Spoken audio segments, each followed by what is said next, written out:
십계명을 수요일 날 공부하고 있습니다. 시작할 때 미국의 공공기관 앞에 이제 미국 사회에서 세워놨던 십계명 조형물을 헐고 서로 세우고, 어떤 사람 막 사탄의 동상을 갖다 세워놓고 이런 논쟁이 있음을 가지고 시작을 했는데, 또 현대 교회에서 십계명을 자꾸 소홀히 하고 그런 것이 이제 안 된다는 그런 이야기로 시작을 했습니다. 십계명은 하나님이 우리에게 주신 정언 명령으로 반드시 우리가 말씀대로 살아야 될 삶의 규범이라는 것, 말씀대로 살지 않았을 때 하나님 앞에 책임이 있습니다. 책임이, 목사는 가르쳐야 될 책임이 있고, 목사가 가르치지 않아서 여러분이 그렇게 살았다면 제가 다 혼날 거예요, 하나님 앞에.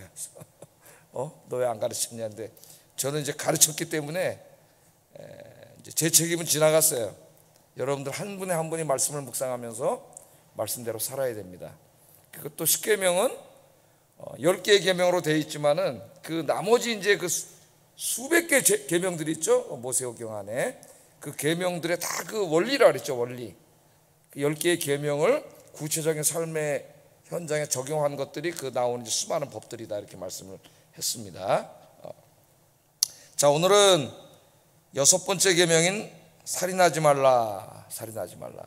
이 말씀을 전하겠어요. 살인하지 말라. 아이, 그거 뭐 설계할 게 뭐 있습니까? 살인하지 말라. 아이, 세상에서도 사람 죽이면 잡혀가가지고 중형을 받고, 최소한도 15년 이상은 살고 나오는데 살인하지 말라. 너무나 당연한 것. 사람을 죽이지 말라, 그거 아닙니까? 그거 뭐 설계할 게 뭐 있습니까? 얘기 안 해도 다 알고 있는데, 안 믿는 사람도. 우리가 그렇게 얘기할 수 있는데, 간단한 계명인 것 같지만은 이제 오늘 제 설교를 들어보면은 그게 간단하지 않습니다. 다양한 측면들이 있어요. 원래 하나님의 말씀은 죽이지 말라예요. 죽이지 말라. 근데 이제 이 죽이지 말라를 해석해 가지고 살인하지 말라로 번역을 했습니다. 영어 성경도 대부분 그렇게 하고 살인하지 말라 그렇게 했어요.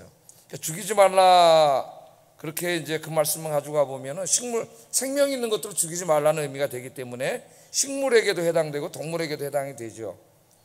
그런데 하나님께서 이제 이 세상을 딱 만드시고, 식물들은 제일 처음에 인간이 어떻게 했어요? 인간에게 먹을 식량으로 주셨죠? 식물들은. 그래서 이제 식물들을 죽이지 않으면 먹을 수가 없잖아요.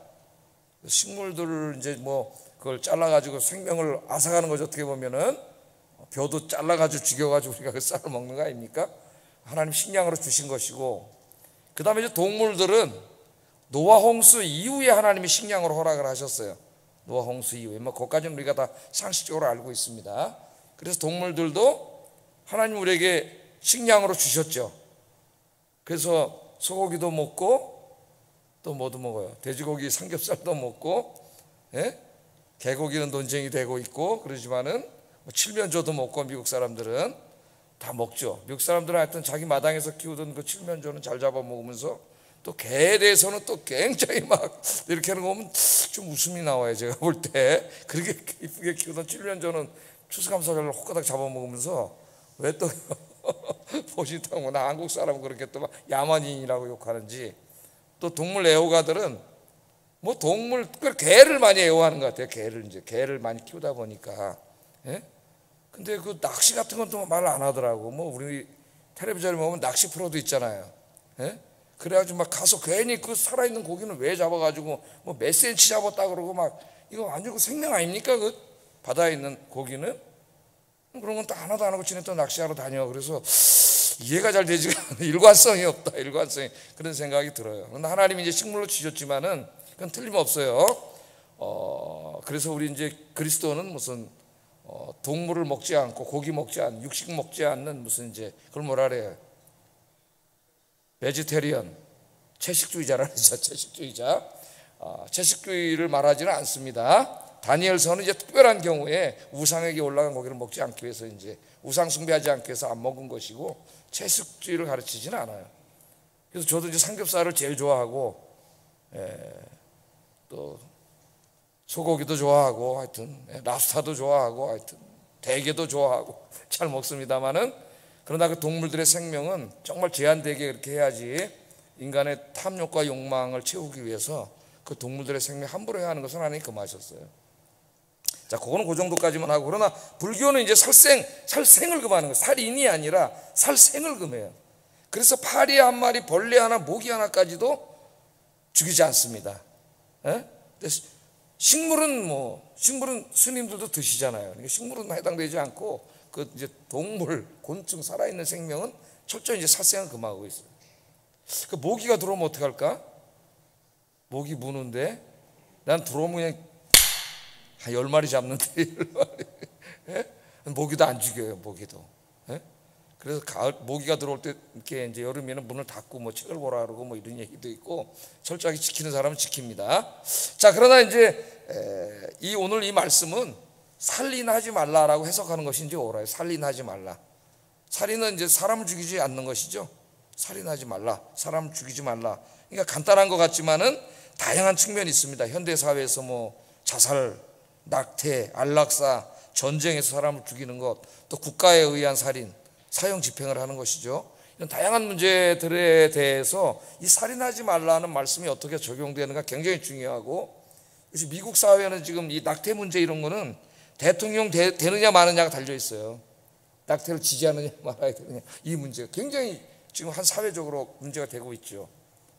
그래서 미국 사회가 이제 좀 이따가 얘기합시다. 하여튼 그래서 한번 이 말씀의 의미를 생각해보고 우리가 생각해야 될 부분이 상당히 많이 있습니다.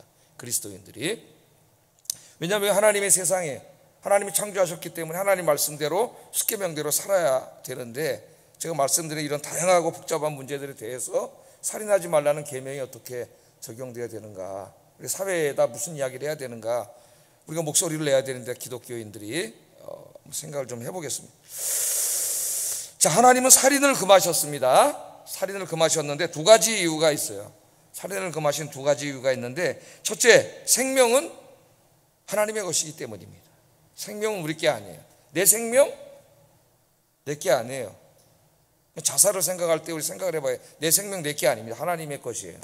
낙태 뭐 모든 문제를 생각할 때 이게 제일 중요합니다. 생명은 하나님이 우리에게 주신 것이죠. 그래서 창세기 2장 7절에 하나님 생명을 만들 때 얘기를 한번 보겠습니다.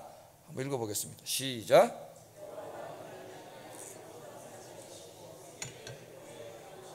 사람이 생명이 되니라. 그러니까 하나님이 땅의 흙으로 사람을 빚으셨다 그랬어요.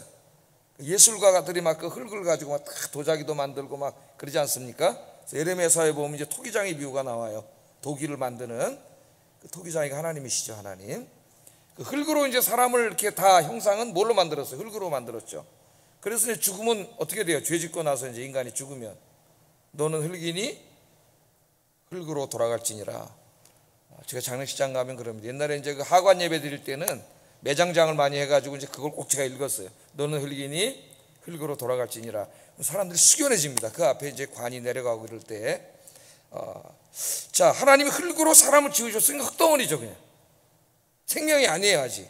그런데 그 다음에 어떻게 했어요? 하나님의 생기, 그 생기를 그 코에, 콧구멍을 만들어 놓고 이 코에다가 불어 넣으셨죠. 그게 생명이죠, 생명. 하나님이 생명을 불어 넣으셔서 그 흙덩어리가 뭐가 된 거예요? 비로소 생명이 된 거예요. 생명이. 그러니까 생명은 누가 주신 거예요? 우리가 불어 넣어 주신 거예요. 하나님이 불어 넣어 주신 것이죠. 그래서 우리가 죽을 때, 사람이 임종할 때를 지켜보면은 그 생명이 어떻게 돼요? 하나님이 거두어 가실 때가 있어요. 죄를 짓기 전에는 거두어 가시지 않았는데 타락한 이후에는 이제 인간의 생명이 유한하게 됐습니다. 죽는다 그랬잖아요.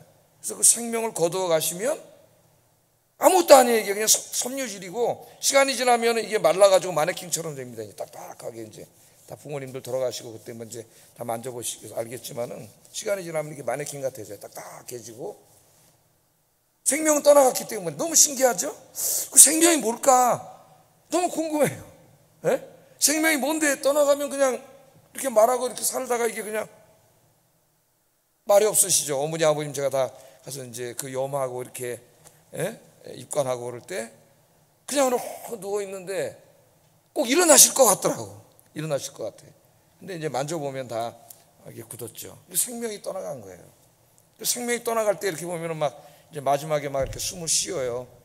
한 사람이 한번 이 땅에 태어나서 그 세상을 떠나는다는 게 쉬운 일이 아닌 것 같아요. 이게 정말 사람의 생명이. 그 나중에 숨을 훅 몰아내시다가 이제 나중에 한번 훅 마시고, 그러면 기계가 이렇게 하더니 영이 싹 되면 이제 운명하셨습니다. 돌아가시는 거예요. 생명이 떠나간 거예요. 그 생명이, 우리는 이제 영혼이 떠나갔다 그러는데, 그 생명은 누가 주셨느냐? 하나님이 불어 넣어 주신 겁니다. 그러니까 생명은 우리의 심장이나 우리의 뇌, 의학에서는 이제 뇌사, 심장사, 이제 우리나라 이제 의료법으로는 뇌사지 않습니까? 심장사지, 심장사. 뇌사를 인정하지 않아요. 그래서 이제 산소호흡기 끼고도 심장이 박동하면 오랫동안 몇 달 동안 이렇게 있기도 하고 그러는데, 생명은 거기에 있는 게 아닙니다. 생명은 하나님께 있는 거예요. 하나님이 거두어 가시는 날 다 우린 가야 돼. 그러니까 안 갈 사람 있어요, 없어요? 안 가는 사람은 없어요. 하나님, 우리 죄 짓고 난 다음에는 다 하나님의 법칙입니다. 부활해서 새 생명을 얻어야 되기 때문에 이 생명은 이제 썩어져야 돼요. 죽어서 가야 되기 때문에 여러분 뭐 죽는 거 너무 서운해하지 마시고, 그러나 가기가 쉽지가 않아요. 우리가 이 땅에 살아온 그 적응된 기간이 있기 때문에 떠나기가 쉽지가 않은데, 늘 기도하셔서 하나님 부르시는 날 기쁘게 하나님 품에 갈 수 있기를 주의 이름으로 축복합니다. 저도 기도하고 있습니다. 저도 자신이 없어서 하나님 부르시는 날 할렐루야, 사도 바울처럼 내가 이 땅에 사는 것보다 떠나서 하나님과 함께 있기를 더욱 원하나, 그 말이 너무 부러워요. 야, 얼마나 이 믿음이 확신이 있으면 그런 말을 할 수가 있을까. 그러나 이 땅에 하나님이 맡겨준 너희를 위한 사명이 있기 때문에 이 땅에 내가 산다, 뭐 이 땅에 더 살고 싶어서 사는 게 아니라 사명 감당하게 산다 그랬죠. 그런 의미에서 살아있다는 건 중요한 의미가 우리에게 있는 겁니다. 자, 그래서 사무엘상 2장 6절에 보면은 여호와는 죽이기도 하시고 살리기도 하시며 수월에 내리기도 하시고, 그러니까 내가 죽고 싶다고 빨리 죽는 것도 아니고 오래 살고 싶다고 오래 사는 것도 아니에요. 누구에게 달려 있어요? 하나님은 죽이기도 하시고 살리기도 하시고, 하나님 부르시면 가야 돼. 무덤에 가보면은 나이 올 때는 순서겠지만 갈 때 순서가 없어요. 90에 넘어서 간 분도 있고 10대에 간 분도 있고 30대에 간 분도 있고 40대 간 분도 있고, 갈 때는 다 달라요. 나 이 땅에는 이제 조금 더 차이가 나게 그렇게 살았는지 몰라도 이제 예수를 믿고 죽었느냐 안 믿고 죽었느냐에 따라서 그 영생이 달라지는 거죠. 영생이. 여러분, 그러니까 복받은 분들, 얼마나 복받은 분들이 영생을 얻어 있잖아요. 이미 영생을. 이까지 몸은 이제 다 병들고 약해지고 그럴 수밖에 없는데, 우리의 속사람은 날로 새롭도다. 이 몸은 어쩔 수 없어요. 약해질 수밖에 없어요. 그러나 여러분이 늘 기도하고 주님과 가까이 말씀 묵상하고 이렇게 예배드리고 그러고 찬송 부르고 그러면은 여러분의 속사람은 날로 새로워지는 줄로 믿습니다. 날로 새로워져야 돼. 자, 그 생명은 하나님이 주신 것이기 때문에 이것이 아까 제가 말한 이제 자살이나 안락사나 낙태나 하나 이 모든 문제를 우리가 생각하고 적용할 때에 핵심이 됩니다. 생명의 주인은 내가 아니라고 하는 거예요. 이게 첫 번째 중요한 것이고요. 두 번째, 왜 우리가 살인하지 말라 그랬느냐, 살인을 금하셨느냐? 인간은 하나님의 형상으로 지음받은 존재이기 때문에. 하나님의 형상으로. 창세기 9장 6절 한번 읽어보겠습니다. 시작. 하나님이 자기 형상대로 사람을 지으셨습니다. 이 하나님의 형상, 하나님이 인간을 지을 때 그냥 막 만든 게 아니라 하나님 자신의 형상으로 만드셨어요. 그래서 그럼 하나님의 형상으로 만들었다는 그 의미가 뭐냐? 여기에 대한 그 신학적인 논쟁이 교회에서 2000년 동안 지금까지 계속되고 있습니다. 저 클라우스 베스토만이라고 하는 독일 신학자가 쓴 그 창세기 주석 3권짜리가 있는데, 거기에 보면 한 100페이지 되나? 번역본으로는 얼마나 되는데 영어본으로만 봤는데 한 100페이지 이상 하나님의 형상이 뭐냐를 저 1세기부터 지금까지 교회에서 어떻게 논의해 왔는가 하는 것들이 거기 쫙 다 있어요. 하나님의 형상이. 오늘은 뭐 하나님의 형상에 대해서 공부하는 시간은 아니고, 하나님의 형상이니까 하나님 닮은 존재, 쉽게 얘기하면 하나님은 닮은 존재죠. 하나님의 형상이 뭐 이 육신이냐 아니면 어떤 우리의 보이지 않는 영적인 부분이냐, 우리가 논의해 볼 수 있겠지만은 하나님의 형상으로 지음받았다. 하나님 닮은 존재, 하나님은 아니지만 하나님과 같은 존재로 하나님이 만드셨어요. 그래서 하나님은 형상을 못 만들게 했어요. 우리 배웠죠, 이미 상기는. 어떤 형상? 하나님도 이게 하나님이야. 그렇게 송아지로 만들었잖아요, 이스라엘 사람들이 2번이나. 만들지 말라 그랬어. 그럼 하나님의 형상은 거기 계시잖아요. 옆에 한번 보세요. 한번 옆에 보세요. 그분이 하나님 형상이시잖아요. 하나님이 이렇게 형상을 만들어 놓으셨어. 그러니까 옛날에 왕들이 등극하면은 지금같이 뭐 텔레비전이 있거나 뭐 사진이 있고 뭐 인터넷이 있고 그런 게 아니잖아요. 어떻게 생겼는지도 몰라, 왕이. 그러니까 동네마다 어떻게 돼요? 그 왕의 동상, 형상을 세워놓는다고. 그게 왕이라고 하는, 왕의 형상을 거기다 세워놓죠. 그래, 왕의 형상을, 이제 왕을 반영하는 존재예요. 그래서 하나님 형상으로 지원받았다는 것은 하나님을 반영하는 존재로 만들었어요. 하나님을. 우리 인간이 하나님을 반영하는 고귀한 존재예요. 그래서 여기서 인권이 나옵니다. 인권이. 우리가 왜 인권을 존중해야 되고 생명을 존중해야 되느냐? 하나님 형상으로 지원받았기 때문이에요. 그래서 말씀해 보면 뭐라 그래요? 다른 사람의 피를 흘리면 그 사람의 피도 흘릴 것이니 이는 하나님이 자기 형상대로 사람을 지으셨습니다. 그러니까 다른 사람의 생명을 고의로 빼앗아간 자는 그 형량이 정해져 있어요. 사형이에요. 사형. 그도 피를 흘릴지니라. 사형입니다. 그래서 우리들은 다른 사람을 사랑하고 존중하고 아끼고 왜 그래야 되느냐? 그분의 하나님 형상으로 지원받았기 때문이에요. 그래서 여러분 옆에 있는 분을 오늘부터 이제 하나님처럼 사랑하시기를 주의 이름으로 축복합니다.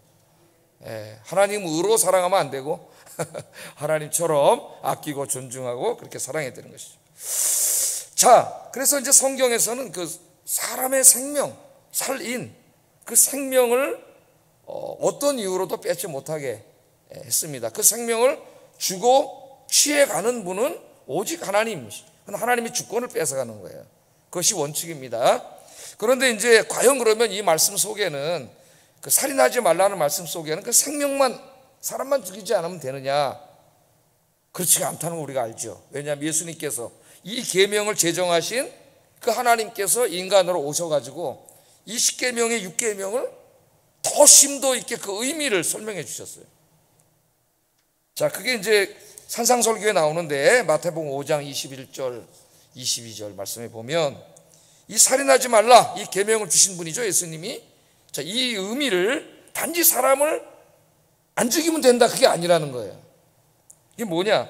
옛사람에게 말한 바 살인하지 말라, 누구든지 살인하면 심판을 받게 되리라 하였다는 것을 너희가 들었으나 나는 너희에게 이르노니, 십계명을 폐지하고 딴 얘기를 하는 게 아닙니다. 그 계명에 대한 더 본래적인 의미를 말하는 거예요. 나는 너희에게 이르노니 형제에게 노하는 자마다 심판을 받게 되고 형제에 대하여 라가라 하는 자는 공회에 잡혀가게 되고 미련한 놈이라 하는 자는 지옥불에 들어가게 되리라. 예수님 이렇게 말씀하셨어요. 그러니까 예수님은 살인을 단지 사람을 죽이는 행위만이 아니라 형제 자매를 증오하고 화를 내고 욕을 하고 조롱하고 모욕하는 행위로 확대했습니다. 확대. 이런 행위를 우리가 뭐라 그래요? 우리 요새 많이 그러잖아요. 사람들, 정치인들이 많이 인격살인 한다 그러잖아요. 인격살인. 예? 그 인격살인을 당한 사람은 괴로워서 견딜 수가 없죠. 실제로 자살하는 사람도 있고. 이걸 인격살인인데 우리 예수님은 인격살인도 살인으로, 그러니까 살인하지 말라는 하나님의 말씀 속에는 이 인격살인이 들어가 있다는 거예요. 단지 그냥 사람만 안 죽이면 된다, 그게 아니고. 그러니까 우리 그리스도인이 그런 일 하면 안 되겠죠. 남을 욕하고 저주하고 모욕하고 조롱하고, 그래서 그 사람의 인격을 살인하는 그런 일을 하는 자는 살인하지 말라는 계명을 어긴 자가 되는 거예요. 이게 아무것도 아닌 게 아니에요, 여러분. 큰 죄를 짓는 거예요. 그래서 칼빈은 십계명 강해에서 이 예수님의 말씀을 인용하면서 이렇게 말합니다. 십계명, 6계명, 이 계명이, 이 6계명 가운데는 인간들이 그 이웃에 대하여 품는 모든 증오와 분이나 노함, 그러니까 분노함, 그리고 모든 원한까지도 포함되어 있다고 결론을 내리는 것이 온당한 자세이다. 칼빈이 그렇게 해석을 했어요. 칼빈도 예수님의 말씀과 종합을 해서 한 사람을 단지 그냥 살인하는 그게 아니라, 나는 살인 안 했어, 6계명 지켰어가 아니라, 한 사람에 대해서 인격 살인을 하고 그 사람을 괴롭히는 그 모든 모독하고 조롱하는 행위, 욕하고 이런 행위는 육계명을 범한 것이라고 하는 것, 그렇게 칼빈이 가르쳤습니다. 자, 그 다음에 우리나라에 그 김용규라고 하는 교수가 있는데, 제가 볼 때는 이 철학과 신학을 공부해서 이 두 개를 조합해서 책을 많이 쓰고 계신데, 공부를 제일 많이 한 사람인 것 같아요. 제가 이분 책을 여러 권을 읽었는데, 대표적인 게 이제 신이라고 하는 방대한 책을 썼습니다. 신에 대해서. 우리로 말하면 하나님이죠. 하나님. 그게 어떻게 논쟁이 되어 왔는지. 그다음에 이제 십계명에 관한 책도 썼어요. 데칼로그라고. 십계명에 관한 책도 썼는데, 이 책에서 살인을 존재론적인 살인으로 해석하면 돼. 이 사람은 이제 존재론이라고 하는 입장에서 십계명을 다 해설하고 있기 때문에, 한 영화를 보고 이제 그 영화 속에서 존재론적인 살인 혹은 영혼을 죽이는 행위로 규정을 했어요. 그러니까 형제에 대한 증오와 분노, 욕설이 결국 상대방의 영혼을 죽이는 행위라는 겁니다. 영혼을. 이 존재론적 죽음을 사회심리학적 용어로는 소외라 그러죠. 소외. 마르크스가 많이 얘기했던 게 소외죠. 소외라고 합니다. 소외는 버림받았다는 생각, 자신이 쓸모없는 인간이라는 생각에 빠지는 겁니다. 그것이 인간에게는 가장 고통스러운 것이죠. 정말 죽지 못해 사는 거지. 그 정도로 내가 누구에게 모욕을 당하고, 그죠? 조롱을 당하고, 인격살인을 당하고, 너무 괴로운 거지. 그러면 그 사람이, 누가 나를 죽이는 것만 죽이는 게 아니라, 그렇게 해서 막 인터넷에 거짓말을 퍼뜨리고 막 그렇게 당했다고 한번 생각해 보세요. 여러분이 살 수 있겠는가? 인터넷으로 한번 나가면 이거 주워 담을 수가 없어요. 이걸 내가 어떻게 아니라고 해도 변명할 수도 없어요. 이런 거짓말, 우리 사회가 지금 이 거짓말로 막 몸살을 앓고 있는데, 그런 것들 바로 인격살인이라는 것입니다. 그래서 이제 사도 요한도 이 말씀을 종합해 가지고 요한일서 3장 15절에 이렇게, 우리 같이 한번 읽어보겠습니다. 시작.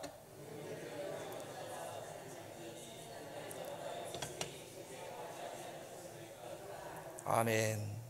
그 형제를 미워하는 자마다 뭐 하는 자예요? 살인했다고 말합니다. 살인하는 자니. 하나님이 이렇게 말씀을 하셨어요. 여러분 누구를 미워하지 마세요.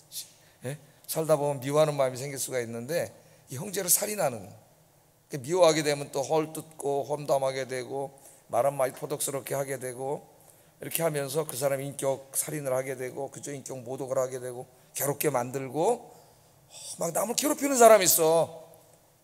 이게 뭐예요? 살인하는 자니. 살인하는 자마다 그 속에 뭐가 없어요? 영생이 없는 자다. 그런 일을 계속하는 자는 구원받지 못한 자라는 거예요. 구원받지 못한 자임을 스스로가 보여준다는 겁니다. 그런 일들이. 자, 그래서 예수님과 신약 성경은 살인하지 말라는 그 계명의 의미를 단지 사람을 죽이는 것만이 아니라, 지금 이 다른 사람에 대해서 인격 살인을 하고 인격 모욕을 하고, 정말 이렇게 존재론적으로 이렇게 살 수 없게 막 사람을 괴롭히는 이 말과 모든 행동, 이것이 다 뭐예요? 살인하지 말라, 이 계명을 어기는 죄라고 성경은 그렇게 얘기하고 있어요. 깊죠? 내용이. 단지 사람을 죽이지 않는 것만이 아니에요. 그래서 우리는 진짜 다른 사람을 하나님 형상으로 항상 대하고, 한 사람 한 사람에 대해서 정말 존중하는 마음으로 대해야 됩니다. 그렇게 이제 하시기를 주의 이름으로 축복합니다. 그럼 여러분, 기독교인들이 사회에서 얼마나 존중받을까요? 한 사람 한 사람을 그냥 나와 그것, 계약 관계가 아니라 나와 너의 관계로 마틴 부부가 대하라 그랬잖아요. 그죠? 나와 너는 뭐예요? 나와 너 인격적인 관계죠. 나와 너 인친 관계, 인격적인 관계가 돼야 되는데, 이 사회 인간의 관계는 나와 그것의 관계가 된다. 계약 관계. 계약이 깨지면 모든 관계도 다 깨져버리는 이익 관계가 되고, 그래서 안타까워했죠. 나와 너라는 책에서. 제가 또 설교 시간에 여러 번 말씀을 드렸는데, 나와 너라는 책이 있어요. 마틴 부버라는 유대인 신학자가 쓴. 우리 그리스도인들은 더욱더 한 사람의 인간을 뭐로 대해요? 하나님의 형상, 하나님의 형상으로 대하고 정말 사랑으로 존중하고 잘 대하시기를 주의 이름으로 축복합니다. 자, 그런데 살인하지 말라고 이제 말씀을 했는데, 성경에 읽어보면은 이 타인의 생명을 빼앗는 것이 허용되는 경우들이 있어요. 이걸 또 한번 우리가 생각을 해봐야 됩니다. 첫째는 국가입니다. 국가. 성경에 보면 하나님이 율법을 읽다 보면은 부모에게 뭐 불효하는 자부터 살인하는 자, 간음하는 자 다 형량이 뭐예요? 돌로 쳐 죽이거나 그런 게 다 뭡니까? 사형이에요. 사형은 죽이라는 거 아닙니까? 그럼 하나님이 그렇게 말씀을 내렸지만 그런 범죄를 한 사람은 이스라엘의 어떤 재판관이 사형 선고를 해야 되고, 그럼 사형 선고라는 건 뭐예요? 죽이라는 거잖아요. 국가의 공권력이 그 사람을 죽이는 거예요. 생명을 강제로 뺏어가는 거죠. 국가에 대한 이 공권력에 의한 생명을 취하는 것, 이것을 구약 성경은 허용하고 있습니다. 하나님 허용하셨어요. 그렇게 하라 그랬어요. 그래서 하나님의 창조 세계의 질서와 정의를 위하여 재판관으로서의 자격을 갖춘 사람이 엄격하고 정의로운 하나님 말씀과 법 적용을 통해서 흉악범들의 생명을 법으로 빼앗는 것을 구약 성경은 허락하고 있습니다. 공권력에 의한 정당한 법 집행에 의한 것이죠. 만일 흉악범들을 국가가 처벌하지 않으면 나머지 다른 선량한 사람들의 생명을 그 사람들에게 뺏기게 돼요. 그래서 우리 사회가 막 너무나 험악해져가지고 묻지마 살인, 막 폭력 이런 것들이 막 일어나고 흉기 들고 막 댕기고 이런 게 유행이 되고 있어서 참으로 안타깝죠. 그래서 이 국가에 의한 사형을 허락하고 있습니다. 성경이. 우리나라는 지금 이제 사형제도가 있어요, 없어요? 사형제도가 있어요. 사형수들이 많이 있습니다. 그런데 사형 집행을 한 20년 이상 안 했다 그래요. 왜냐하면 국제사회에서 특별히 유럽에 이제 그 앰네스티 인터내셔널이라고 국제사면위원회가 있는데, 이 사람들이 하는 주 운동이 사형 못 시키게 하는 거예요, 국가에서. 그래서 만약 어떤 국가의 사형을 집행하면은 이제 그 유럽 국가들과의 무역, 경제적인 모든 것들이 막힙니다, 다. 경제적인 것들이. 그래서 이제 우리나라에 지금 사형 제도는 있는데, 사형수들은 많은데, 사형 집행은 안 하고 있어요. 안 하고 있어요. 그래서 기독교 사회 안에서도 사형을 국가가 다른 사람의 생명을 죄인이라 할지라도 취해갈 수 있는 권한이 있느냐 없느냐, 이렇게 말할 때 성경은 권한이 있습니다. 그러나 그것은 정말 하나님의 말씀과 법과 정의에 입각해서 해야 되는 것이죠. 자, 그런데 이제 이 사형제도는 분명히 하나님께서 허락하신 제도인데, 인간의 실수로 인해서 오심이 발견되는 경우들이 종종, 이제 자주는 아니지만은 오심이 나오는 경우가 있어요. 사형시켰는데 범인이 잡혔어요. 그럼 이거 어떻게 되는 거예요? 예? 그래서 이런저런 이제 이유들을 들어가지고 이제 그 조금 인권운동하는 사람들이 사형 집행을 없애고 사형제도를 폐지해야 된다, 우리나라도. 그래서 이제 미국의 어느 주처럼 가명 없는 종신형 더 힘들 수도 있습니다. 인간에게 평생 그 감옥에서 살아야 되기 때문에 힘들 수 있죠. 우리 옛날에 그 쇼생크의 탈출이라는 영화를 한번 봤잖아요. 몇십 년을 감옥에 살다가 이제 나중에 그 감형이 돼가지고 석방돼서 나올 때 나와서 어떻게 해요? 며칠 있다가 다 어떻게 하면 자살로 죽지 않습니까? 적응을 못해가지고 변화된 사회에.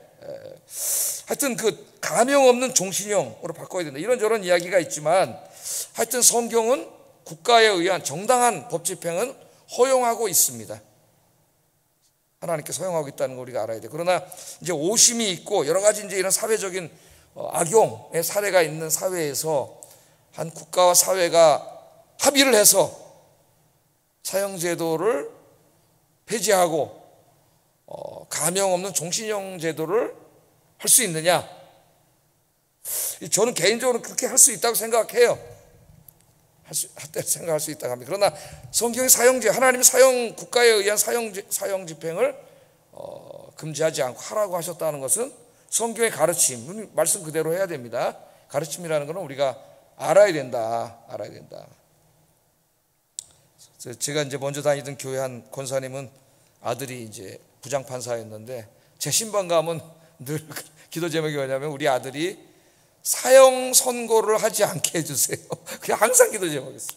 그러니까 어머니가 그게 늘 마음에 걸렸던 것 같아요. 판사다 보니까 이제 다양한 범인들을 재판을 해야 되는데 사형수를 할 수가 있거든요. 그럼 사형을 해야 되잖아요. 법에 의해서 해야 되니까. 사형, 그게 너무 부담이 됐던 것 같아요. 그럼 그 사람 죽잖아. 남의 생명을 자기 아들이 빼앗는 게 너무 걱정이 됐던 것 같아요. 그래서 기도 제목이 내 아들이 사형 선고 내리지 않게 해주세요. 그런 안타까움도 있습니다, 우리 안에. 그래서 여기에 더 많은 연구와 지혜가 필요하다, 그런 생각이 들어요. 쉽지가 않죠.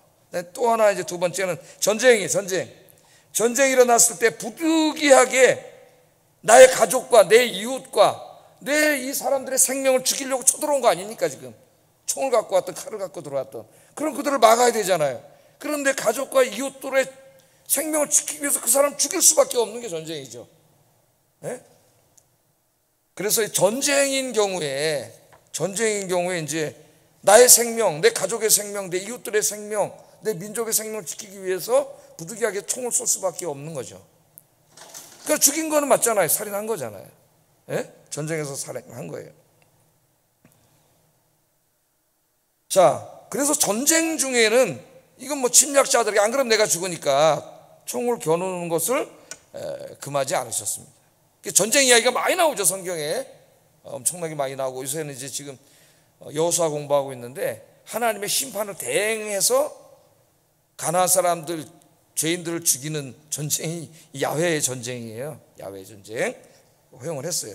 자, 그럼 우리 이제 중세 교부들은, 우리가 이제 주로 얘기하면 어거스틴하고 칼빈 얘기를 많이 하는 대표적인 두 사람을, 어거스틴은 이런 얘기를 했습니다.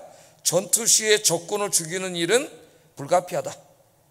막 총 들고 다 쏴 죽이고 막 내 가족 다 쏴 죽이려 했는데 어떻게 정당방위가 되는 거죠. 예? 그건 불가피하지만 결코 그렇게 하길 바라는 욕망에서 해서는 안 된다. 이게 사실 우리 기독교인의 마음인 것 같아요. 어쩔 수 없이 이제 우리를 죽이려는 사람을 쏠 수밖에 없지만 그 사람을 죽이는 걸 막 즐기고 막 폭력성이 나와가지고 막 그렇게 하면 안 되고, 정말 쏘기 싫지만은 어쩔 수 없이 더 큰 선을 위해서, 선량한 사람들을 지키기 위해서 어쩔 수 없이 쏘는 그런 마음을 쏴야 된다. 그게 어거스틴의 마음이었던 것 같아요.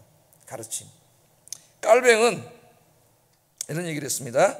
불의한 전쟁을 일으키는 자들을 죽이는 것은 하나님의 처형이요 심판이다. 단호하게 말했어. 불의한 전쟁을 일으키는 자들, 저 푸틴과 같은 저런 자들, 저런 자들은 어떻게 한다고요? 그 사람들을 죽이는 거는 하나님의 처형을 대신하는 거예요. 하나님의 심판이다. 칼빈은 굉장히 단호한 사람이에요. 칼빈은 무섭습니다. 엉터리 얘기하고 대적자들은 가만두지 않아요. 제가 칼빈을 읽고 깜짝 놀랐어요. 무서워. 칼빈은 용서하지 않아요. 엉뚱한 소리 하면은 그냥 촤악. 칼빈은. 그래서 나는 칼빈 같이는 못 될 것 같아요. 마음이 약해가지고. 그렇게 칼빈은 냉정해요. 자, 우리 그리스도인들이 전쟁 중에 어쩔 수 없는 전투 상황이 아니라면 우리는 생명을 소중하게 여겨야 합니다. 전쟁 중이라도 민간인이나 노약자들 생명을 보호해야 하며 포로들의 인권을 존중해야 된다. 우리 그리스도인들은 어쩔 수 없는, 정말 아까 어거스틴이 말했듯이 정말 그러고 싶지 않은데 정말 너 총 내려놔, 나 쏘고 싶지 않아, 이 마음이잖아요. 우리가 그런 마음을 해야 된다는 거죠. 그리스도인들이 그런 마음. 가장 좋은 거는 뭘까요? 전쟁이 일어나지 않도록 힘쓰는 거죠. 평화를 위해서 노력하는 거죠. 국제 평화를 위해서 우리 그리스도인들이 적극적으로 우리가 나선다. 싸우지 않고 죽이지 않고 평화롭게 사는 것을 만드는 것이죠. 그래서 이제 평화를 위해서도 그게 뭐 아주 나이브한 생각은 그냥 무기를 다 없애면 되지 않느냐. 근데 그렇다고 평화가 이루어지는 게 아니야. 내가 힘이 없어지면 저쪽이 쳐들어와요. 그래서 국제사회에서는 힘의 균형이 이루어져야 평화가 이루어집니다. 저쪽이 핵을 가지고 있으면 우리도 핵을 가지고 있어야 평화가 이루어지는 것이지, 저쪽이 힘이 세지면 쳐들어온다니까요. 평화가 깨져요. 힘의 균형이 깨지면 평화가 깨져요. 그래서 뭐 일방적으로 우리만 무기를 다 뭐 평화주의자들 그러는데 다 없애야 된다는데 그건 평화주의자 어리석은 생각이에요. 우리가 무기도 하나도 없고 북한이 월등한 벌써 쳐들어와서 다 뺏겼으니 공산화 됐어요. 저는 잡혀가서 죽었고 그러면 예배도 못 드려요.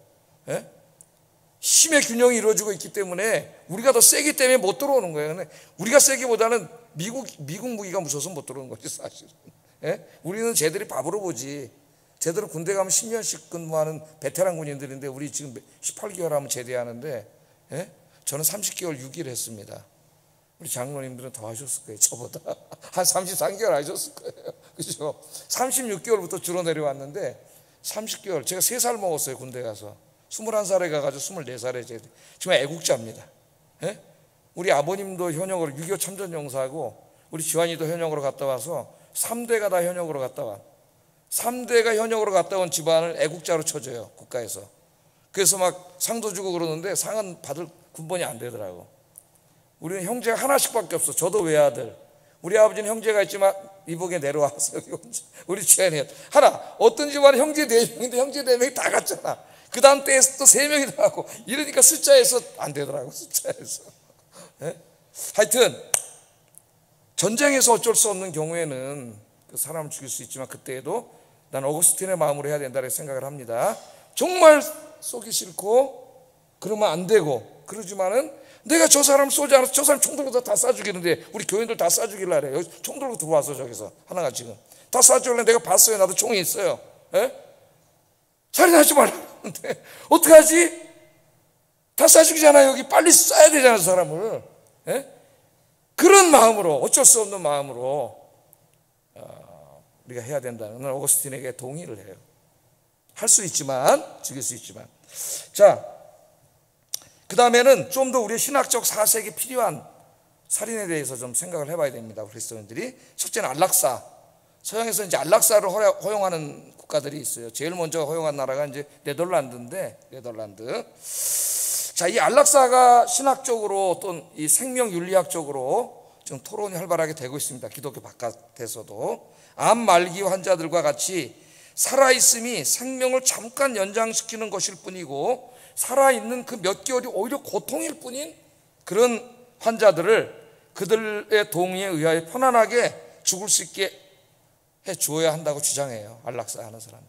어떻게 보면 그게 더 인간적이지 않느냐, 그 사람을 위해서. 본인도 원하는데, 6개월밖에 못 사는데 그 나중에 암세포 퍼져서 고통을 당하고 통증이 오고 괴롭고, 그거보다는 편안하게 그냥 갈 수 있게. 그러니까 이것은 죽이는 겁니다. 편안하게 갈 수 있도록 약물이나 뭘 통해서 죽이는 거예요. 안락사는 누가 대신 죽여주는 거죠. 자, 안락사 지지하는 자들 대 문장을 하나 가져왔는데, 도무지 나을 가능성이 없는 불치병 환자들, 그들 자신과 가족들의 고통을 덜어주기 위해 안락사를 허용하는 것이 훨씬 인간적이고 윤리적인 것이 아닌가. 여러분 어떻게 생각하세요? 여러분 기독교인으로서 가서 토론할 때 여러분 뭐라고 얘기하겠습니까? 안 돼! 뭐 이런 사람이 이렇게 말하면 안 돼. 안 되는데 왜 안 되는가를 세상 사람들에게 이야기할 수 있는 이제 좀 스마트한 그리스도인 되라 그랬죠, 제가. 예? 여러분들이. 자, 이것은 생명은 하나님께 달려있다는 성경의 원칙에 위반됩니다. 드문 경우지만 그러한 절망적인 상황에서도 다시 건강을 되찾은 분들도 있습니다. 또 아무리 절망적인 상황이라도 하나님께서 살리시면 소생할 수도 있습니다. 우리는 어떤 일이 벌어지는지 몰라요. 또 그렇지 않더라도 생명이 붙어있는 것은 하나님께서 그렇게 하신 거예요. 데려가시려면 데려갔을 거예요, 하나님이. 그런데 6개월이든 7개월이든 3달이든 하나님이 그렇게 의사에 의해서 사형 선고를 받았다면 그 기간은 하나님이 데려가지 않고 살려놓으신 거예요. 그럼 그 기간은 어떤 기간이라 그랬어요? 이제 내가 얼마 있으면 하나님 앞에 가게 되는데, 물론 6개월 산다는 사람이 몇 년을 더 사는 사람도 있고 다 사람마다 다르지만은 그 기간이 이제 내가 언젠가 이 세상을 떠나는구나 하는 걸 알게 되면서 맨 처음에 너무 힘들고 고통스럽고 두렵고 불안하겠지만은 점점 적응을 하고 하루하루를 소중히 여기고 사람들하고 다 만나서 관계를 회복하고, 특별히 제일 중요한 게 하나님 앞에서 하나님 만날 준비를 하고 기도하고, 그래서 떠나는 날 정말 하나님 보실 때 제일 아름답고 예쁜 그런 인격적인 신앙적인 모습을 가지고 떠나는 그 준비 기간이 돼야 되는 거죠. 준비 기간. 그래서 하나님이 난 더 주셨다고 생각해요. 그럼 제 기간이란 이제 스카텍이라고 하는 그 정신과 의사야, 독실한 그리스도인이면서 세계적인 작가이기도 한 스카펙이 한 말이에요. 우리에게 그 주어진 그 사형 받은 몇 달의 기간은 어찌 보면 우리 인생에서 제일 중요하고 소중한 기간. 근데 그것을 잠깐 힘들다 그래서 먼저 그냥 하나님 살려놨는데 우리가 죽여주는 게 안락사거든요. 그건 옳지 않다. 옳지 않다. 그거는 살인하지 말라에 그걸 범하는 죄라고 생각해요, 저는. 기독교는 안락사를 허락해서는 안 된다고 생각합니다. 생명이 살아있는 것은 살아있을 때만큼은 그 생명을 살려놓은 하나님의 뜻이 있는 거예요. 그래서 모든 살아있는 생명은 의미가 있어요. 이건 빅토르 프랭클이 한 말이에요. 모든 살아있는 생명은 의미가 있어요. 제가 저쪽 교회 있을 때도 할머니 90이 넘으신 96세가 되신 할머니신데 벌써 그 못 나오셔가지고 지하에서 사시는데 제가 갔더니 제 구역이더라고요. 거기 누워 계시고 나오지도 못하는 그 누워만 계신 거예요. 몇 년을 그렇게 되셔서 교회에서 이제 여전도원들이 한 번씩 가서 목욕도 시켜드리고 또 이게 동사무소에서도 와서 시켜드리고 이제 밥도 먹여드리고 저도 신방을 가보고 이렇게 돌보고 있었는데 그때 제 생각에 그런 생각이 들었어요. 왜 하나님이 저런 상태에서 계속 저렇게 좀 데려가셨으면 좋겠는데 제 생각에 편안히 천국 가셔서 쉬시기에 왜 저렇게 했을까? 힘들었어요. 신학적으로 내가 뭐라고 이걸 설명해야 되지? 그래서 제가 이제 그때는 권사님 하나님이 이렇게 살려주셨어요. 다른 건 못해도 기도하세요. 예? 교회를 위해서 복음을 위해서 세계를 위해서 기도하세요. 예? 기도하라고 하나님이 더 이렇게 살려놓으셨으니까 이렇게 말씀을 해드렸는데 잘 해드린 것 같아요. 내가 젊었을 때도 30대 목사일 때도 모든 살아있을 때는 그 살아있게 하신 하나님의 의미와 뜻이 있다는 거 절대 잊으면 안 되겠습니다. 그리고 삶의 질이라고 하는 것은 다른 사람이 함부로 판단하면 안 돼요. 내가 비록 어떤 굉장히 심한 병에 걸려서 의사로부터 사형 선고를 받았다고 남들이 볼 때에 저 사람이 삶의 질이 형편 없을 거야, 그렇지 않아요. 삶의 질은 다른 사람이 함부로 평가할 수 있는 게 아니에요. 제가 지금 말씀드렸던 그 힘든 가운데서 정말 영적으로 가장 맑고 하나님을 만나는 시간을 가질 수도 있습니다. 당연히 우리 그리스도인들은 그렇게 해야 되겠죠. 그래서 안락사는 안 된다. 그러나 이거는 안락사하고 다릅니다. 우리가 이제 보통 살아있을 때 저도 그렇고 내가 만약에 이제 병에 걸려서 죽어갈 때 그냥 그 병으로 자연적으로 내버려 두면은 그냥 이렇게 죽는데 그걸 갑자기 저 인공 산소 통을 갖다 꽂아가지고 목구로 막 집어넣어가지고 그렇게 하지 마라. 생명을 기계로 연장시키지 마라. 그러니까 아무 의미 없는 거잖아요. 그렇게 며칠 더 연장하는 것까지. 그래서 요새는 이제 그거 하지 말도록 많은 사람이 유언을 하고 있습니다. 그거는 안락사가 아니죠. 그거는 그냥 그렇게 이제 자연스럽게 하나님 주신 생명을 병으로 해서 그렇게 하나님 앞에 가는 시간인데 그걸 기계로 갑자기 그냥 해가지고 막 더 고통스럽게 하는 가족도 힘들고 본인은 너무 힘들고 다 그렇잖아요. 그거는 가족과 본인과 이제 본인들이 살아있을 때 다 이혼을 해가지고 그렇게 이제 우리가 그냥 어디가 없어지는 게 아니잖아요. 어디 가시는 거예요? 이사 가는 거예요. 이사. 하나님 앞에 안 믿는 사람하고는 달라야죠. 하나님 앞에 이사 가는 겁니다. 그 육신은 이제 부활해서 나중에 영광스러운 몸으로 부활할 거니까 그런 것들은 여러분 지혜롭게 기도하면서 미리 준비하시기 바랍니다. 그 다음에 이제 우리가 또 신학적으로 깊이 생각해야 될 낙태예요. 낙태. 자, 낙태는 어떻습니까? 현재 낙태에 대한 사회적 논의가 활발하게 진행되고 있습니다. 미국 사회가 50년 만에 발칵 뒤집혔다는 건 뭐 여러분이 알고 계시죠. 49년 동안 지속되어 오던 여성의 낙태권을 폐지하는 판결을 미국 대법원에서 내렸습니다. 이전까지는 임신 24주까지 낙태가 허용되었었는데 그러니까 이 사람들은 24주를 인간으로 보는 것 같아요. 임신 24주를. 이것도 이제 뭐 사회적이고 의학적인 도덕적 신학적인 이제 논쟁이 있어야 되겠는데 49년 만에 폐지가 됐는데 왜냐하면은 대법원이 그동안 진보주의 판사들에 의해서 지배가 되다가 보수주의 판사 같은 숫자가 많아졌어요. 보수주의. 그 트럼프라고 하는 사람은 진짜 대통령이 돼서는 안 될 사람인데 그 사람이 나가면서 유일하게 잘한 일 하나가 그 대법원 판사를 보수적인 사람으로 임명하고 나갔다는 거. 난 그걸 잘했다고 생각해요. 미국 사회가 뒤집히고 있어요. 미국은 중요한 사회적인 문제를 대법원에서 다 판결을 합니다. 자, 미국의 대법원 판사는 종신제입니다. 종신제예요. 죽을 때까지 하는 거예요. 자기가 내놓지 않으면 죽을 때까지 하는 거예요. 그러니까 바뀌지 않아요. 한 번 이게 구성이 되면은 죽을 때까지 안 바뀌어 이게. 그 법이 바뀌지 않아요. 그러니까 당분간 미국 사회는 보수적. 그러니까 미국의 보수 그러면 정치적인 보수 의미도 있지만 그 보수적인 기독교인들, 기독교 사회잖아요. 그래서 지금 미국에 이제 주가 51개 주가 있는데 지금 낙태 금지 제한을 결정한 주가 무려 지금 절반이 넘어서고 있습니다. 저 지도에 저렇게 나오는데 저 빨간색으로 나오는 데가 낙태 이제 금지하는 것을 결정한 주들인데 저 주들이 다 뭐예요? 공화당 지지가 높은 곳이고 그 다음에 미국 보수적인 사람들이 살고 있는 곳이에요.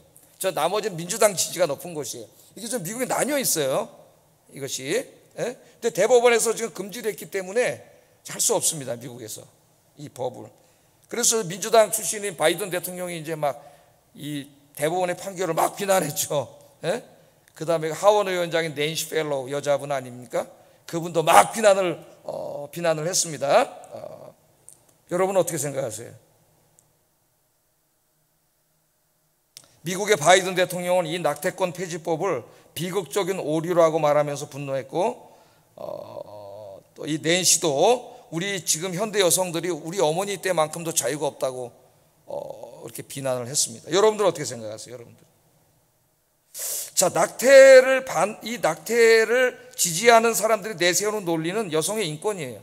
그 인권이라는 것은 여성의 자기결정권입니다. 자기결정권.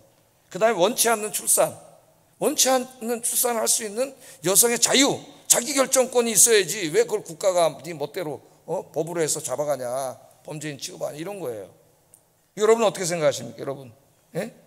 나의 자유를 위해서, 나의 자유로운 결정권을 위해서 내 뱃속의 어린 생명을 죽여도 좋다는 말입니까? 그 사람들한테 묻고 싶어요. 내 자식을 죽여서 내가 자유를 누리겠다니요. 그런 이기적인 발상이 어디 있습니까, 여러분? 그 아이가 커서 힘 있는 아이라면 엄마가 죽이려고 할 때 죽겠습니까? 그 아이가?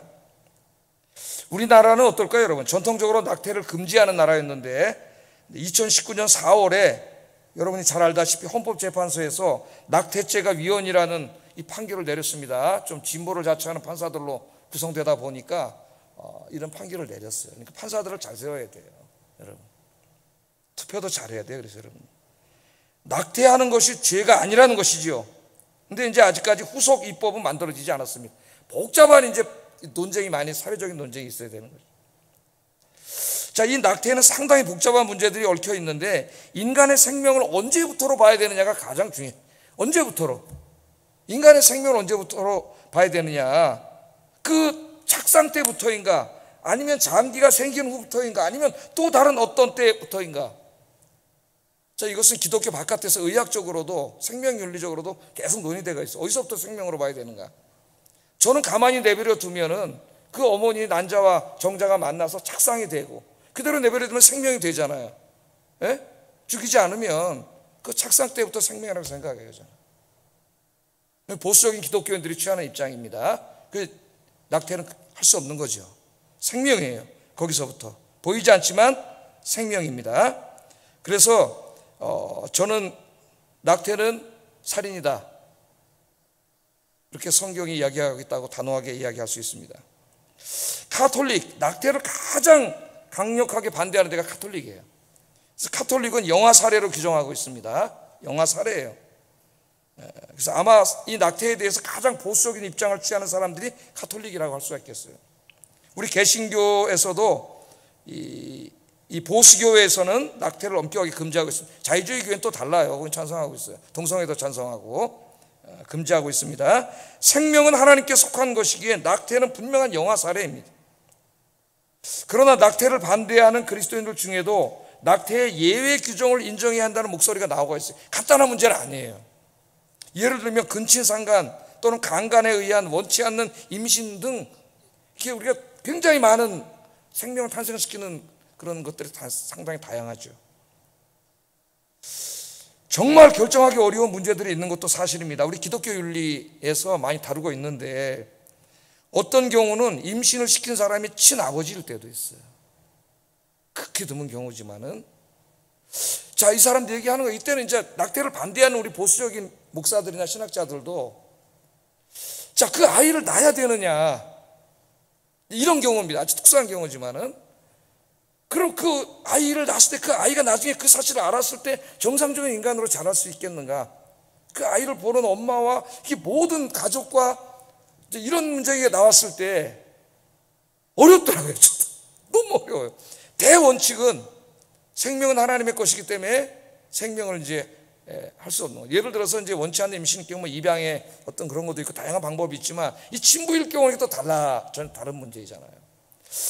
너무 어려워요. 그러나 저는 한 가지밖에 없다고 아직까지는 생각하고 있습니다. 그거는 뭐냐면은 그 태아의 생명과 산모의 생명, 엄마의 생명 중 하나를 선택해야 할 경우에 아직까지는 그때로 제한돼야 된다고 생각을 해요. 엄마의 생명과 태아의 생명 중 하나를 선택할 수밖에 없을 때는 그때는 어쩔 수가 없잖아요. 나머지, 근데 아까 이제 이 친부에 의한 이런 이걸 어떻게, 저 잘 모르겠어요. 너무 어려운 일이에요. 그러나 대원칙은 엄마의 생명과 아기의 생명 중에 하나를 선택할 때 만이라고 저는 지금까지 결론을 그렇게 내리고 있는데, 그 더 어려운 문제들이 너무나 많기 때문에 이게 우리가 기도하면서 누구를 정죄하고 막 그러기 전에 그런 어려운 문제들은 우리가 정말 말씀에 입각해서 더 성숙한 자세로 우리가 잘 결정을 해야 되는 거죠. 또 요새는 그 이제 의학이 발전하다 보니까 미리 태아를 감별해서 장애의 이제 그 뭐 다운 증후군이라든가 이런 가능성을 미리 판별을 해내고, 그래서 그 가능성이 높게 나왔을 때는 이제 낙태를 하는 이런 일도 있는데, 이건 절대 하면 안 되는 그런 일이고, 그래서 어떤 이제 기독교 윤리학자는 닥터 헤이스라고 하는 윤리학자는 다운 증후군이 확실한 아이를 내가 가졌을 때 어떻게 해야 되느냐, 이제 자기도 낳아야 된다고 생각을 하지만 이제 우리 교회 책임에 대해서 이야기하고 있어요. 그걸 낳아야 된다고, 낙태를 금지한다고 주장하는 보수 기독교인들에게 그분이 하고 있습니다. 그 아이를 낳았을 때 그 엄마는 이제부터 가족은 평생을 이제 없는 거죠. 그 아이에게 다 보통 이제 다운 증후군 아이들이 한 50까지 산다고 하는데, 그분들이 평생을 다 그렇게 해야 되는 거죠. 그래서 낙태를 반대하는 보수 교인들에게 그 헤이스 박사가 이야기합니다. 그 다운 증후군을 가진 부모님이 아이를 낳되 그 책임을, 양육 책임을 엄마에게 혼자 맡기면 안 된다는 거예요, 교회가. 그렇게 주장할 수 있으려면은, 낙태하지 말라고 주장할 수 있으려면 교회가 조를 짜가지고 그 엄마도 나가서 영화도 보고 백화점도 가고 개인 생활을 할 수 있도록 함께 공동으로 돌보는 어떤 시스템이 있어야 된다. 좀 쉽지는 않은데 굉장히 이상적인 얘기지만은 그냥 귀담아 들어봐야 될 얘기가 아닌가. 막 정죄하고 막 욕하고 그러기 전에 좀 그런 사랑의 관점이 필요하다. 그러나 저는 뭐라고요? 엄마의 생명과 아기의 생명이 선택해야 되는 경우로 저는 아직까지는 그렇게 제안을 하고 있습니다. 자, 그 다음에 자살. 몇 시에 지금? 시간이 많아요. 자살에 대한 건데요, 기독교는 자살을 자기에 의한 살인으로 규정하고 강력하게 금하고 있습니다. 그런데 중세교회에서 강력하게 금했지만은 토론이 있긴 있었어요. 그러니까 이제 예를 들어서 강간을 당한 부인이나 처녀가 순교를 지키기 위해 자살하는 경우는 허용될 수 있는 것 아닌가, 이런 논쟁이 있었는데, 그 유명한 감독이었던 암브로시우스, 어거스틴의 선생님이죠. 이 암브로시우스는 뭐라 그러냐, 그런 경우는 자살할 수 있다고 생각을 했어요. 그런데 이제 그의 제자는 펄쩍 뜁니다. 어거스틴은 안 된다는 거죠. 그럴 수 없다고 말했어요. 몸이 더럽다고 해서 영혼이 더럽혀진 것은 아니기 때문에 자살은 절대 허용하면 안 된다. 어떤 경우에라도. 어거스틴은 그렇게 말했습니다. 저는 어거스틴이 옳다고 생각해요. 말이 안 되는 거죠. 그리고 그러나 어거스틴에 동의하지 않는 것은 그 사람이 무슨 어떤 강간을 당했거나 그랬다가 몸이 더럽혀졌다고 생각하지 않아요. 그 사람이 자발적으로 그렇게 음탕한 짓을 하고 댕겼다면 더럽혀진 거지만은 그건 아니지 않습니까? 예? 그건 사고에 의한 것이고, 그거는 반대하고, 그러나 안 되는 거죠. 생명 하나님이 주신 거예요. 최근에 유명인들의 자살을 계기로 사회에 자살의 어두운 영이 활동하고 있습니다. 어떤 사람들은 자살을 미화하려고 하는 사람들이 있는데, 특히 문학을 하는 사람들의 글 속에서, 삶 속에서 자살에 미화되거나 긍정되고 있는 것들을 보게 돼 깜짝 놀라게 돼요. 그 서울대 사범대학 영문학 교수를 지냈던 우보 장황록 교수님, 이제 돌아가셨어요. 장영희 교수님의 아버지입니다. 아버지. 속초에 놀러 가셨다 이렇게 돌아가셨는데, 이 교수님의 수필집에서 제가 읽은 내용이에요. 이 장 교수가 어느 날 친구 교수로부터 전화를 받는데, 서울의 명문대학, S대학, 서울대학이죠. 그러니까 다니던 친구 아들이 자살했다는 소식이 들려요. 저 울산부에 올라가서 뛰어내렸어요. 깜짝 놀라서 친구 집을 방문했습니다. 그리고 자살한 친구 아들의 방에 들어가서 자살의 동인을 찾고 책꽂이를 살펴봤다래요. 그랬더니 그 책꽂이에 해밍웨이 책들과 셰익스피어의 책들이 있었다고 합니다. 깜짝 놀랐다 그래요. 해밍웨이의 작품들에 나오는 주인공들은 다 어때요? 여러분 영화로도 봤잖아요. 무기여 자리거라부터 시작해서 노인과 바다 다 죽습니다. 그 작가인 해밍웨이도 엽청으로 자살했어요. 셰익스피어 작품에 나온 주인공들도 대부분 다 자살로 생을 마감합니다. 깜짝 놀란 거죠. 이런 책들을 내가 읽고 있었구나. 병든 사상가 문학가들에게 오염된 거예요. 자살은 분명히 살인입니다. 자살은 하나님께서 주신 생명을 마음대로 파괴하는 죄일 뿐만 아니라 자기와 함께 살던 가족들에게 평생 동안 지울 수 없는 상처와 고통을 남겨주는 옳지 않은 행동이에요. 자기 하나 죽으면 어떡하라고 나머지 사람은 어떻게 살아요? 우리는 분명히 알아야 됩니다. 생명은 하나님의 것입니다. 내 생명도 내 것이 아닙니다. 하나님의 것입니다. 내게 생명을 주신 분은 하나님. 그러므로 하나님 내 생명을 걷어갈 날이 있으니까 염려하지 마세요. 걷어갈 날이 있습니다. 하나님이 우리의 생명을 연장시켜 주실 때에는 우리가 알지 못하는, 아까 뭐라 그랬어요? 하나님의 뜻이 있고 의미가 있다 그랬어요. 모든 살아있는 삶에는 의미가 있다. 의미가. 여러분, 우리가 생각하기에 절망적인 상황인 것 같고 막다른 골목에 이른 것 같을지라도 그것이 다가 아닙니다. 하나님께서는 때로 인간의 고통을 통하여 우리를 더욱 강하고 성숙한 사람으로 만들어 가시고 더 큰 축복을 주시려고 그 고난을 주실 때도 있어요. 여러분, 욥을 한번 생각해 보세요. 욥은 한 인간이 당할 수 있는 고난은 혼자 다 겪은 사람입니다. 자식들이 죽고 재산이 없어지고 자신은 병들고 자기 아내가 하나님을 저주하고 죽으라고 저주를 했어요. 어디를 쳐다보아도 더 이상 삶을 영위할 의미가 보이지 않습니다.